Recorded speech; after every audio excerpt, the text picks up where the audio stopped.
In this video, I'll guide you on how to stop your App Store from asking for password when downloading free apps on an iPhone or iPad.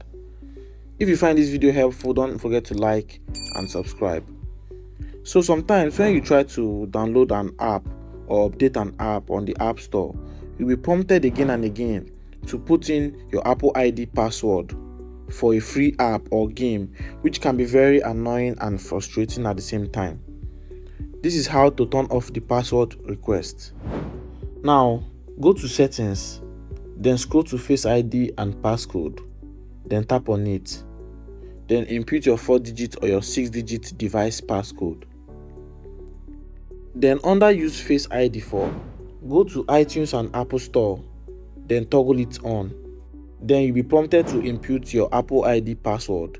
After typing the password, you press OK.